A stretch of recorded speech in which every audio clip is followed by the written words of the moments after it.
So in today's video, we're going to break down your roadmap to your first 7 figures. You're going to want to hold on to your horses, seatbelt, chair, socks, all of the above, because we're going to be going in.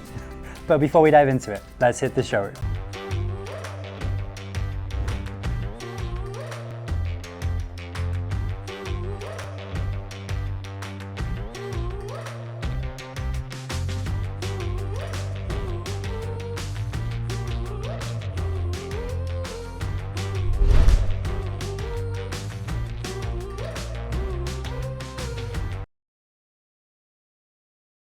So I want to share with you, I want to break down exactly how 7 figures looks. Because I know when I started my journey, it seemed very, very far away.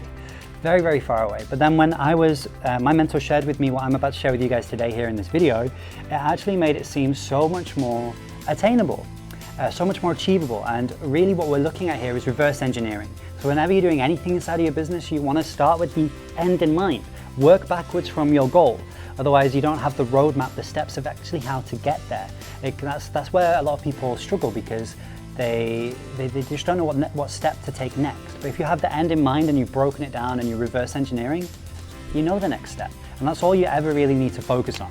So let's go ahead and dive into this. We're going to be breaking down your roadmap for $1 million. Let's go ahead and actually break this down for you. So if we're reverse engineering, which is what we're talking about today, and we're thinking of all the different ways that we could go out and make $1 million, I want to break down for you very simply what that actually looks like for your revenue.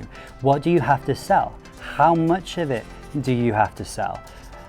It's these simple things that actually will be the things that make the difference for you in terms of whether you actually reach this goal or not. Okay, so we've got a few examples here. Let's take a look. If you're selling something for $10,000, you only need to sell 100 of them. But then a lot of people will be thinking, well, what on earth do I sell for $10,000? I don't know, that's the question you've got to ask yourself, right? This is going to be something very, very premium, right? Something very, very premium. It's got to be worth it for people, but then you still got to sell 100 of them. So that's quite, I would say, maybe not the easiest thing.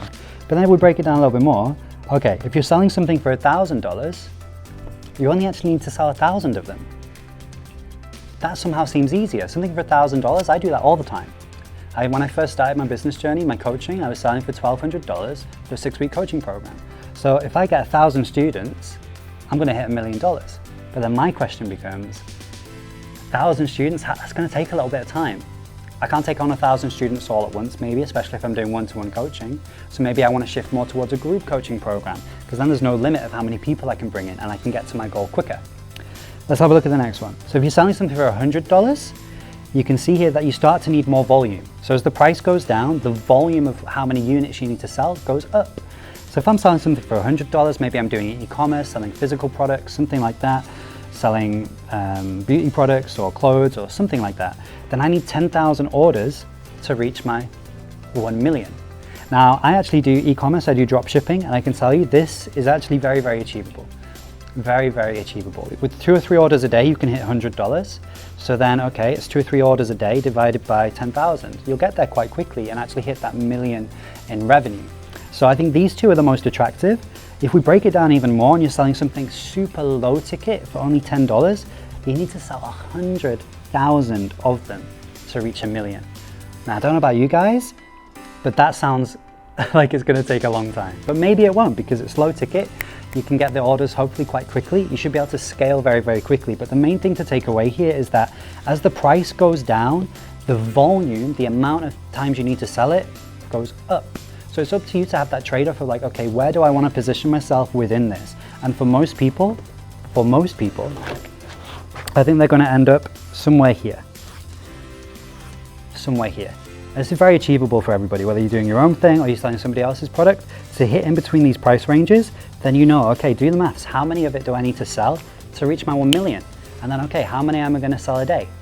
And then there you've got your target, you know what you're working on, and you now have your roadmap of, you know, okay, I need to sell this many things every single day or every single week to reach my 1 million this year. And it's that simple, but it's actually taking the 5 or 10 minutes to do the maths that most people won't do, and that's why they don't get here. So I hope that this helps you. I hope you found this valuable. You can see how simple it is, how easy it is to actually break these things down. It's just about actually doing it, and then you've got that focus, you know where you're going.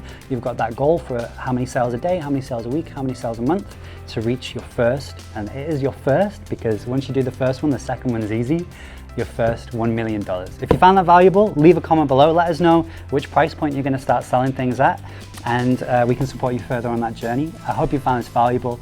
Hit that subscribe button and that delicious notification bell next to it so you don't miss out on any more of these kind of videos, and we'll see you in the next one.